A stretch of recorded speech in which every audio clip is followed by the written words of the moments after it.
Em termos históricos, talvez seja mais assim, prudente a gente pensar numa categorização, uma divisão de períodos de décadas ou de períodos de produção, vamos dizer assim, né? Então tem um período dos pioneiros, que é exatamente o final dos anos 60 e a década de 70, que é o momento em que a gente tem as primeiras formas de experimentação com o filme e o vídeo no contexto da arte brasileira. Um segundo momento que é um momento, vamos chamar assim, de ascensão da produção do audiovisual através da imagem eletrônica, né, que é propriamente o vídeo de artista, ou o período ali da produção independente de vídeo no Brasil, que são os anos 80.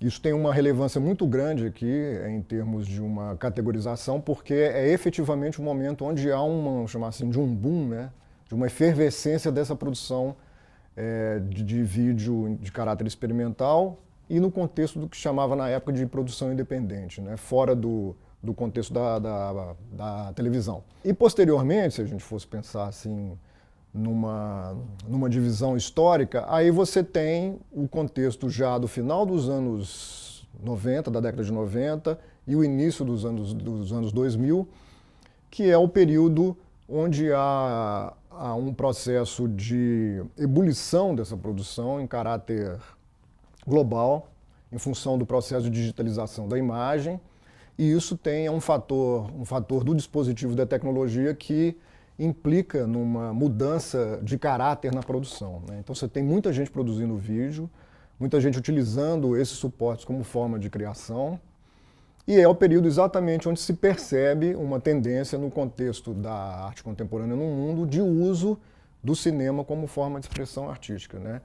E é um momento, então, que essa expressão filme de artista ou cinema de exposição, ela passa a ter, de novo, uma definição clara em função da presença, né, desse tipo de obra, desse tipo de produção nas exposições no mundo todo, né? Então hoje é quase assim, impossível você ir numa exposição de arte coletiva e não ter uma produção em vídeo, né? Algum trabalho produzido utilizando esses formatos. É uma tendência mundial que surge a partir do final do século passado, né? E com esse processo de digitalização, de acessibilidade da imagem, né? Hoje é muito fácil produzir a imagem, né? A imagem em movimento. Você se transforma num pequeno produtor, né? Você consegue operar esses equipamentos de uma forma muito prática, né?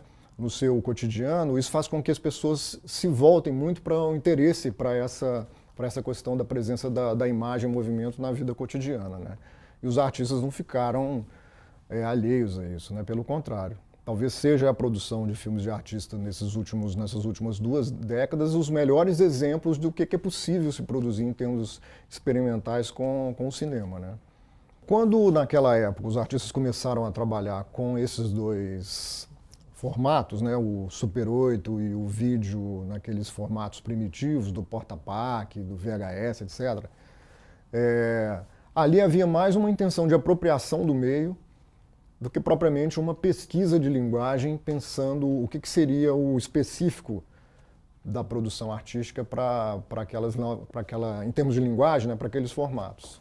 Então o que a gente vê isso no mundo todo é uma apropriação, uma tentativa de trazer o suporte, trazer aquele meio, aquela mídia, para as formas de experimentação que os artistas já trabalhavam no contexto da arte contemporânea daquela época. Então, nesse sentido, tanto as experimentações com os filmes, com o cinema, né, e com o vídeo, elas têm algumas semelhanças. Muitos desses trabalhos são performances, por exemplo, né? O artista utiliza a mídia como uma forma de integrar a possibilidade do registro da imagem, da ação performática dele, com a questão da linguagem e a produção da imagem em si, propriamente dita, né? Chamadas video performances. Isso tem tanto na produção dos filmes experimentais dos anos 60 quanto no vídeo, né? À medida que a tecnologia ela vai evoluindo e os artistas então vão se apropriando desse meio e começam a pesquisa de linguagem em função do meio, então você tem, vamos chamar assim, uma especificidade da produção experimental utilizando essas linguagens em função daquilo que é possível produzir com a imagem, né? Então você tem a formulação, vamos chamar assim, isso no início dos anos 80, mais ou menos, no final dos anos 70, início dos 80, de um modelo narrativo experimental próprio para essas linguagens. É quando surge o conceito da videoarte propriamente dita, né? Onde você vê na linguagem dos trabalhos um modo específico de uso da tecnologia e da produção da imagem que se diferencia do cinema. Esses trabalhos, na maioria deles, não são narrativos. Obviamente, eu estou generalizando aqui, né? Eu poderia dar outros exemplos também que questionariam o que eu estou falando, mas, assim, genericamente, essa busca de uma especificidade da linguagem do vídeo em relação ao cinema, ela foi um fator que determinou o modo de produção do vídeo experimental nos anos 80. Tanto no campo da experimentação, quanto no campo da reflexão teórica também, né? Se você analisa assim, em termos da história, da crítica da imagem, nesse período, você vai ver que os teóricos estavam buscando, era como se fosse uma tentativa de se pensar a epistemologia da imagem do vídeo, né? Qual que é o princípio formador dessa imagem como forma de expressão que a diferenciaria do cinema, né? Hoje isso é impraticável, se pensar assim, né? A gente não consegue mais pensar essas palavras, inclusive esses termos, né, cinema e vídeo, hoje eles praticamente é impraticável você formular eles pensando a produção contemporânea, porque tudo virou uma coisa só, né, definida pelo digital. O cinema hoje ele é digital. Isso, se você pensasse isso há 20, 30 anos atrás, seria quase que uma incongruência, né? Porque a constituição da imagem estava muito definida pela tecnologia. E hoje não está mais, né? Hoje houve uma padronização de um formato de uso dessa tecnologia e pronto, né? E o que vai ser feito com isso são outros 500, vamos dizer assim, né? E isso não implica que o cinema deixou de ser cinema, que o vídeo deixou de ser vídeo, que a televisão deixou de ser televisão, né?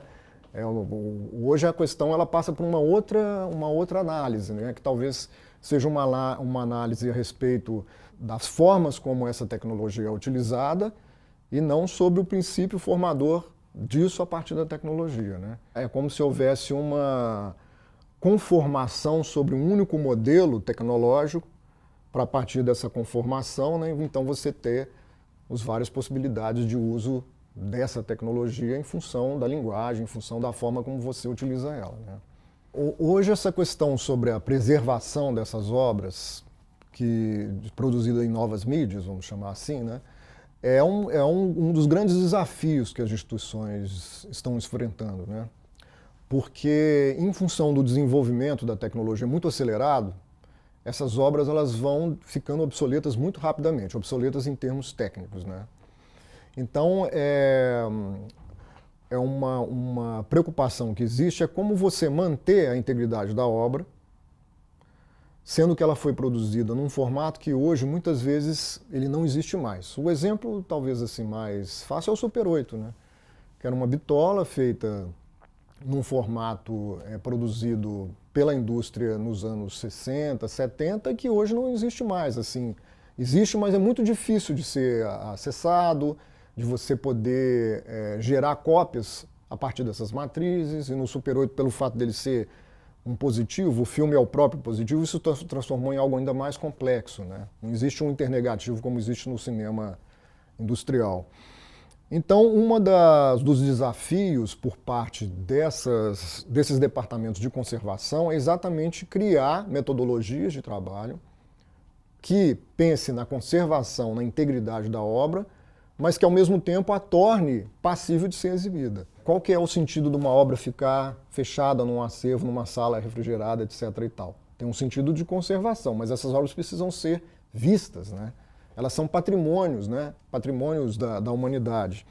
Então um dos desafios é esse, como você criar mecanismos de exposição, de museografia, que fazem com que essas obras possam ficar expostas durante 3 meses numa exposição, exibidas 8, 10 horas em contínuo por dia, sendo que o próprio suporte que elas foram produzidas não dão conta disso, né? Não existe ainda uma política cultural definida pelos museus, pelas instituições que têm acervos de audiovisual voltadas para isso, né?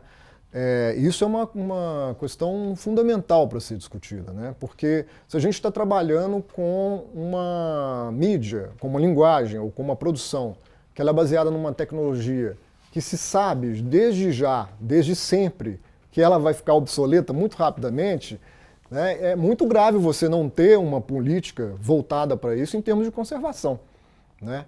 Em todos os museus no Brasil não existe departamentos especializados em conservação dessas obras. O que existe é muito precário, que são os museus da imagem do som, né? Praticamente todos os estados têm um museu da imagem do som, alguns mais bem estruturados, outros menos. Mas a gente pode pegar o exemplo, talvez, do melhor museu da imagem do som que existe no Brasil, que é o de São Paulo. O acervo de lá está praticamente abandonado. Qual que é a política cultural do Museu da Imagem do Som hoje? Realização de eventos culturais. O patrimônio está largado lá. Não existe investimento nessa área, né?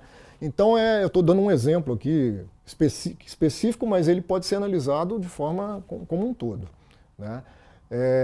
Então, é muito urgente que se pense a respeito disso, porque a produção está cada vez maior, vamos chamar assim, né? O acervo cultural dessa produção está cada vez mais presente no contexto da produção. Qual vai ser, então, o que um pesquisador daqui a 30 anos, olhando para o que se produz hoje, nesse campo das instituições no Brasil, vai poder contar? Aonde ele vai pesquisar? Ele vai buscar quem? Quais os departamentos? Quais os arquivos? Quais os acervos para fazer essa pesquisa? Se continuar assim, ele não vai achar. Ele vai achar na memória individual dos artistas, nos HDs dos computadores dos artistas, etc. Mas qual que vai ser a instituição, ou o museu, ou o centro cultural que vai trazer essa proposta de constituição de um acervo, né? Se você pega os grandes acervos de arte moderna e contemporânea brasileira hoje, quais deles têm condições hoje de comprar obras de arte, de continuar a constituição de acervo a partir de aquisição? Quase nenhum, né? E os maiores que tem aí vivem em situações dramáticas, né? Então, em termos da institucionalização de uma proposta de constituição de acervo e conservação dessas obras, é algo que precisa ser debatido, né?